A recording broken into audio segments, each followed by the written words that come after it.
Bonjour et bienvenue dans l'info qui vous sera présentée ce soir par Mickaël Texier. Bonsoir. Bonsoir Pascal, bonsoir à tous. Alors au sommaire de ce journal du 9 février, une soixantaine de volontaires passent au peigne fin la forêt de Persaigne. Leur but, trouver les traces de Didier Alix, un habitant d'Ancines de 56 ans disparu depuis le 28 janvier. C'est la deuxième battue organisée dans cette zone, une zone où sa voiture d'ailleurs a été fermée à clé, avait été retrouvée. La gendarmerie intensifie ses contrôles sur les routes particulièrement observées en ce moment, l'éclairage des véhicules. Et puis la Sarthe est le département de la région où il y a le plus de dossiers de surendettement traités par la Banque de France. La tendance est tout de même à la baisse, on en parle dans ce journal. Nous parlerons aussi d'un service de ressources humaines pour les très petites entreprises avec nos invités Cécile Sénéchal et Fanny Guérin, conseillère en entreprise au foyer Le Relais.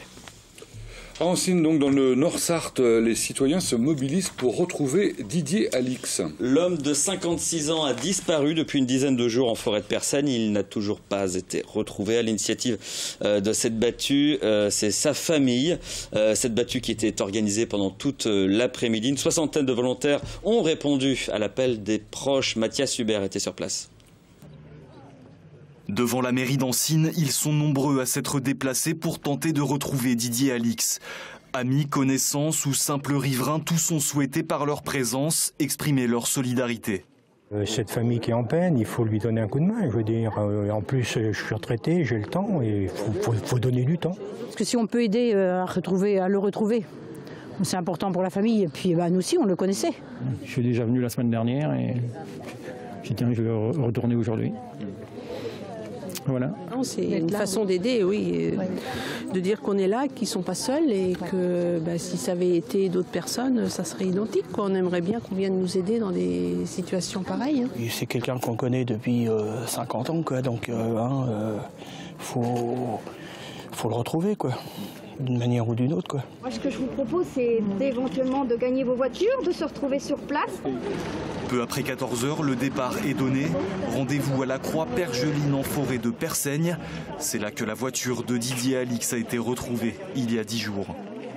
On va marcher tous de front. Surveillez votre voisin de gauche et droite, s'il vous plaît. Par groupe de 10 personnes, les marcheurs se dirigent vers leur parcelle de forêt. Une dizaine de mètres les séparent pour ne louper aucun éventuel indice, aucune trace du potentiel passage de Didier Alix. Nous regardons les proximités des rives de chaque côté de nous et surtout aux voisins qui font des recherches pour ne pas les perdre non plus. Et nous regardons aussi dans les arbres. Les recherches se poursuivent jusque tard dans l'après-midi, sans succès. Mais au moins, les villageois auront agi.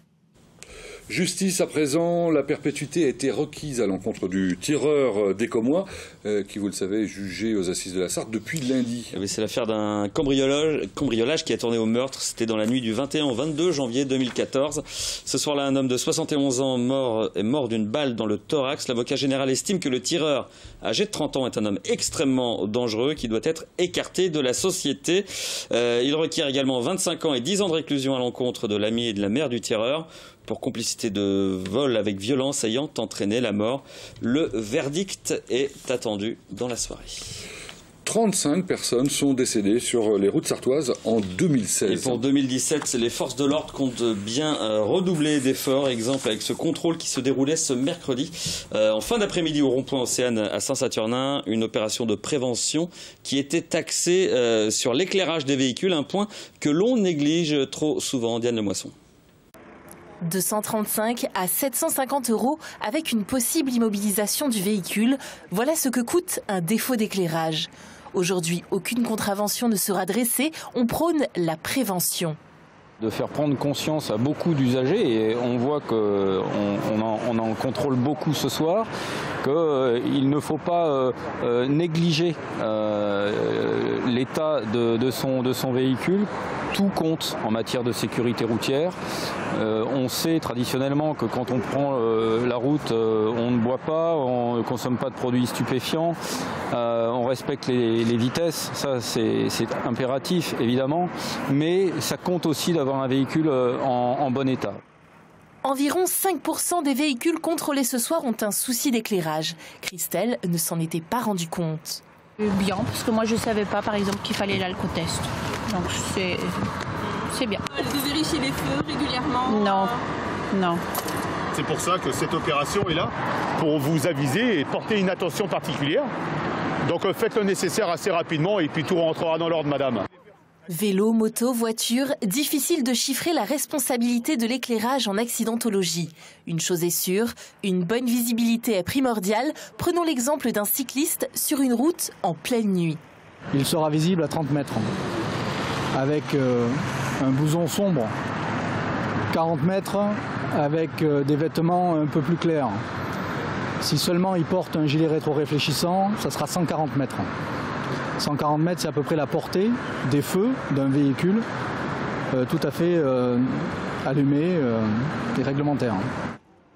Gilets, triangles, alcotest et flyers viennent appuyer les recommandations. Depuis le 1er janvier 2017, 5 personnes ont trouvé la mort sur les routes dans le département. Le surendettement touche plus la Sarthe que les autres départements de la région. Et oui, c'est l'un des enseignements du bilan 2016 dressé par le directeur de la Banque de France, bilan de la commission du surendettement, une commission qui a étudié plus de 2000 dossiers l'année dernière. Vous n'arrivez plus à payer vos loyers, vos charges. Sur Internet, une petite vidéo qui explique très clairement quoi faire si on se sent pris à la gorge financièrement et comment déposer un dossier de surendettement. Adressez-vous à la Banque de France de votre département pour constituer un dossier de surendettement. La procédure a été utilisée près de 2150 fois en Sarthe cette année, moins 8,9% par rapport à 2015. C'est en lien avec le record régional détenu par le département, celui de la plus forte pauvreté. Ce qui est marquant dans la Sarthe, c'est que le nombre de dossiers déposés pour 100 000 habitants dans la Sarthe est le plus important de la région de Pays de la Loire et plus important qu'en France. Ça veut dire aussi, et c'est en lien avec cette première statistique, c'est que le nombre de personnes qui ont un RSA socle dans la Sarthe est plus important que dans les autres départements de la région de Pays de la Loire. Donc la pauvreté, je dirais, dans la Sarthe est plus importante. Le portrait robot des surendettés en Sarthe correspond à des personnes sans enfants, sans emploi, locataires et célibataires avec beaucoup de mal à rembourser leur crédit à la consommation. En cause, des accidents de la vie dans la plupart des cas. Mais ce qui fait le surendettement, ce n'est pas la somme, mais le déséquilibre entre les charges et les revenus. Vous avez des personnes qui, une fois qu'ils ont payé le loyer, la nourriture, les transports, ils n'ont plus rien. Donc s'ils ont même une facture de téléphone ou d'EDF ou tout autre frais, ils ne peuvent pas y faire face, ils accumulent. Et à ce moment-là, on dit, voilà, même si vous avez une dette de 3 000 euros, 4 000 euros, mais que vous êtes incapable de rembourser, vous êtes surendetté. Le délai moyen de traitement des dossiers par la commission du surendettement est de 3 mois et demi. Le panel des solutions est assez large, allant de l'étalement des remboursements jusqu'à l'effacement pur et simple des dettes. La commission estime que vous ne pourrez jamais rembourser vos dettes, même partiellement. On parle d'un service RH externalisé maintenant, RH, ressources humaines, externalisé et gratuit pour les TPE, alors très petites entreprises, comme ça on est complet, avec nos invités. Et oui, nous recevons Cécile Sénéchal, bonsoir. Bonsoir. Fanny Guérin, bonsoir. Bonsoir. Vous êtes toutes les deux conseillères en entreprise au foyer Le Relais, c'est bien cela? Tout à fait. Un service qui existe depuis 6 mois maintenant. Première question, pourquoi ce service? Il y avait un besoin, une demande des entreprises, des entrepreneurs, des chefs d'entreprise? Effectivement, on a constaté une défaillance d'information des responsables de TPE et de PME de moins de 50 salariés, soit parce qu'ils n'ont pas forcément le temps d'aller chercher l'information, soit parce qu'ils ne savent pas à qui s'adresser. Donc en somme, l'objectif est de pouvoir leur apporter l'information sans qu'ils aient besoin de perdre du temps dans leur recherche. Alors qu'est-ce que vous apportez, vous, comme service quand on fait des ressources humaines pour, je sais pas, c'est qui vos clients? Ça peut être un peintre en bâtiment, ça peut être une petite industrie, un petit commerce, c'est ça? Tout à fait, ouais. Il n'y a pas de restriction par rapport au secteur d'activité, donc on peut visiter n'importe quelle entreprise de tout type d'activité. Notre action à nous, on peut se déplacer sur les entreprises de moins de 50 salariés. Qui ont des questionnements sur la partie gestion ressources humaines, donc ça peut être vaste, exactement, ouais, ça peut être autant la gestion d'un recrutement, de la définition de poste jusqu'à la présentation d'un candidat. Vous prenez tout en charge en fait? Tout en charge. Ouais. On met l'offre en ligne, on présélectionne le candidat. Et ensuite, on présente le candidat à l'entreprise. Et si le gérant est OK avec le candidat, il valide. Donc tout le processus du recrutement. Ça peut être aussi des questions législation du travail, quel type de contrat, des questions sur les obligations aussi dans les entreprises, j'embauche mon premier salarié, est-ce que je dois avoir des affichages obligatoires dans l'entreprise? Donc on va être sur ce genre de questionnement. On est aussi sur le plan de la formation. J'ai besoin d'envoyer mon salarié en formation, mais je ne sais pas quel budget de formation j'ai. Donc là, on va contacter les organismes paritaires de collecte. Ça fait 6 mois, je vous disais, que vous existez, enfin que cette activité existe, pardon. La demande majoritaire, c'est quoi? C'est laquelle des entreprises? C'est assez équilibré. C'est assez équilibré sur tous les champs, réglementation, formation, recrutement et je dirais questions autres. Voilà, on est sur des questionnements très très variés et c'est assez équilibré finalement. Vous avez trouvé votre public, votre clientèle, je sais pas comment on définit, parce que le service est gratuit, donc c'est pas des clients, c'est pas un public qui est pas là pour vous regarder, vous travaillez ensemble, enfin je sais pas.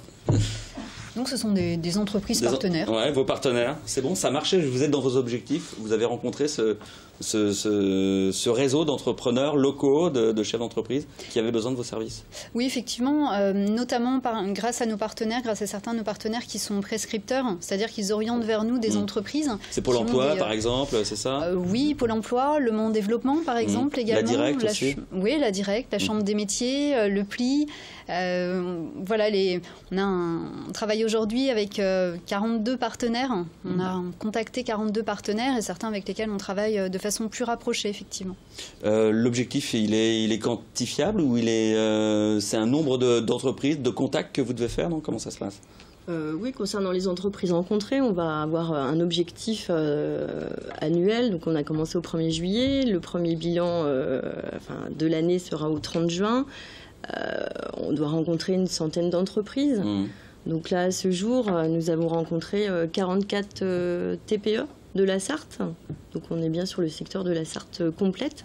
Donc aujourd'hui, 44 entreprises rencontrées. On a à peu près 110 problématiques exprimées par les entreprises. Et dont, comme Fanny disait, 42 partenaires rencontrés en fonction des demandes que l'on a. Bon, s'ils veulent vous rencontrer, ces gens qui nous regardent, qui se disent moi j'ai besoin de recruter quelqu'un, ça m'intéresse ce service gratuit, ça restera gratuit?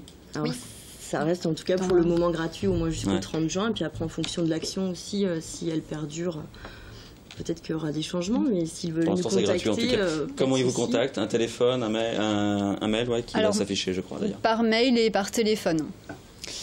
Merci beaucoup, Cécile Sénéchal, Fanny Guérin, conseillère en entreprise au Relais. Merci. C'est ainsi que se termine donc notre JT de l'info ce soir. Dans un instant, face à la rédaction, on parle coiffure de haut niveau, non? De très haut niveau, de niveau mondial même, vous verrez. Et pourtant, sartois, juste après la météo.